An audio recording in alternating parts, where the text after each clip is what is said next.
To you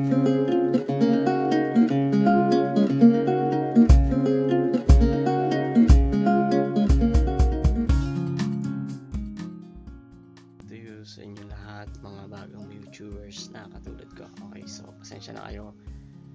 Ito yung first time kong mag-vlog. So, ang gagawin ko lang, i-share ko lang yung experience ko gamit ang Kinemaster. So, sinabi ko bagong YouTuber, no? Kasi, kung makikita mo din sa channel ko, kung saan i-upload ko tong vlog na to. 2 weeks pa lang yata yung channel ko. So, bagong-bago pa lang talaga siya. So, nagsisearch pa ako kung ano yung pwedeng i-enhance, pagandahin yung channel.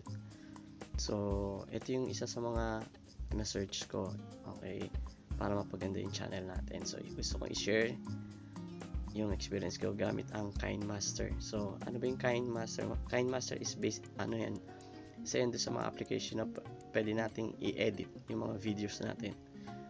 Yung mga previous video natin na naka-save sa phone natin na gusto natin i-upload sa YouTube. Okay, so madali lang siya, basic lang siya. So ituturo ko lang sa iyo basic kasi bago pa lang, no. So ilang araw ko pa lang ginagamit yung Kinemaster, pero gusto ko nang i-share para dun sa mga bagong YouTubers para at least mapaganda yung channel nila kasi para yung tindahan eh.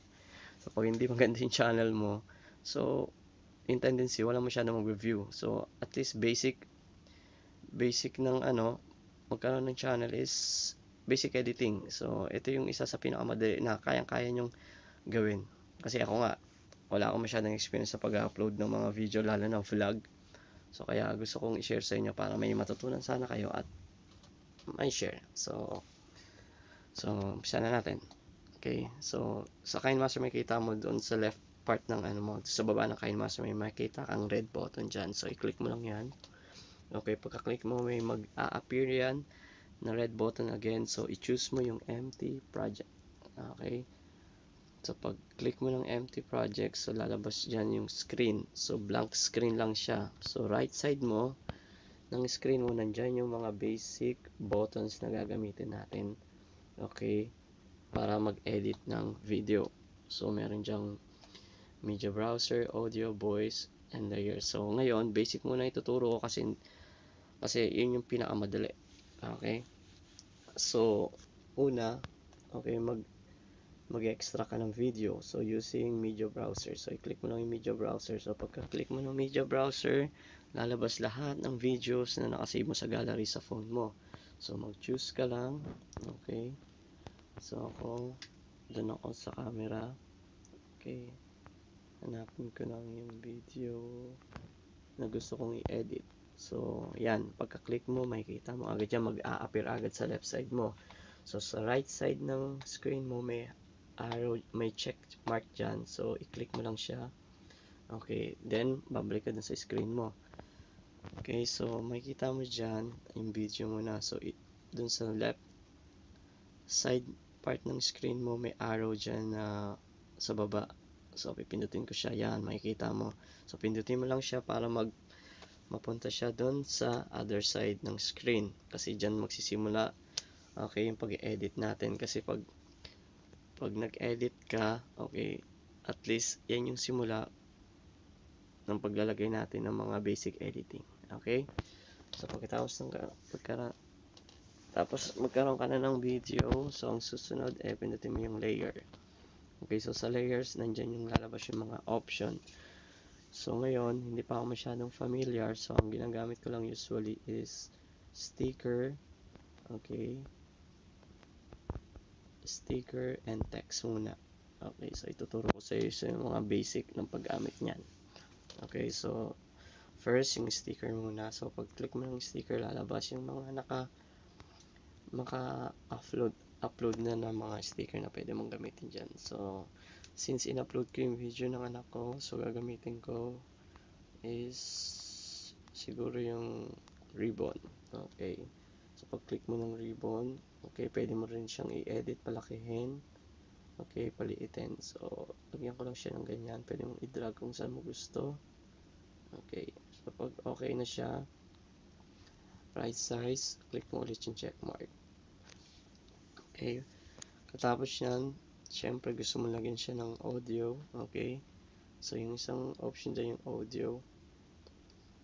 Okay, so pag click mo ng audio, lalabas yun yung team music, recorders, songs, and albums. So kung may mga naka-upload na dyan, okay, mag-a-appear lahat yun yung mga songs mo. Okay, so kanina, okay, so ngayon, try muna natin yung on stage. So yan yung preview ng song. So ito muna gagamitin natin para may songs na tayo magamit sa ano. Yung mark mo lang i-press mo lang tong plus sign. So mag-a-appear na yan dyan. Okay, then go back, press the check mark. So kung gusto mong i-freebie yung mga basic na nagawa mo na, i-press mo lang tong play button. So makikita mo na yung mga basic na nagawa mo dun sa video na i-upload mo. Okay?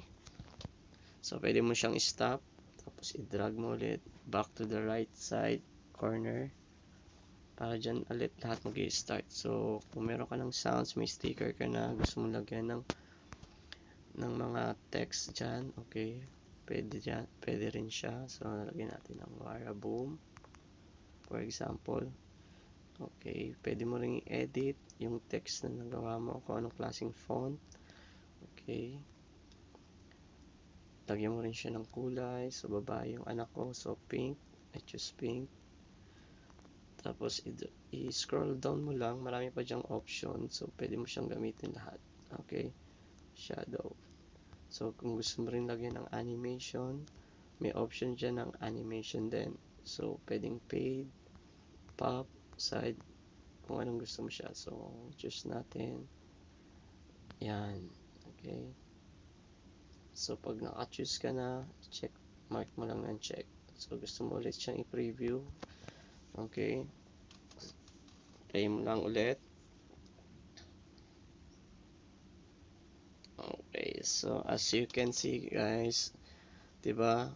Hindi na siya boring yung video mo. May sounds na siya, may animation siya na mga lumalabas, 'di ba? So, yun lang. So, para sa akin yun lang yung basic. Okay, paggamit ng Kinemaster. So, pag naging familiar ka na, marami ka nang pwedeng magamit using Kinemaster. Okay? So, ngayon, pag natapos na tayo, halimbawa, okay na lahat, okay, dun sa right button ulit, meron dyang box na may arrow. So, i-click mo lang yan. Okay? Mag-appear ulit yung dashboard ng Kinemaster. Makikita mo yan dyan. Tapos makikita mo yung video mo dyan na may nakalagay Untitled 1. So, lagyan mo lang siya ng titled, like, okay, Wara, for example. Okay, so kung gusto mo na siyang i-share sa YouTube, okay, ito yung button na to na share button. Click mo lang siya. Nakalagay dyan, save video to gallery. Okay, so kung gusto mo na siyang directly i-save, okay, press mo lang yung icon ng YouTube. Okay, pagka-press mo ng icon, press high definition. Okay, by the way guys, no, meron pa akong natutunan, i-share ko lang. So pag magvi-video ka, halimbawa gusto mong i-upload sa YouTube, make sure na hindi nakatayo yung cellphone mo. Kailangan at least nakahiga siya, naka-landscape. So mas madali yun. Kasi bakit? Pag inedit mo siya, okay, full screen siya, mas madali siyang i-edit kesa yung nakatayo yung phone nyo based dun sa mga experience ko. Okay, so nag-appear na siya doon. So makikita mo yung YouTube, nandito yung mga basic information ng YouTube. Okay, kung ready ka nang i-upload, ilagay mo lang yan dyan, then send. So, mag-upload na siya. Okay, so guys, so I hope nakatulong yung video na to para din sa mga YouTuber na katulad. Okay guys, thanks.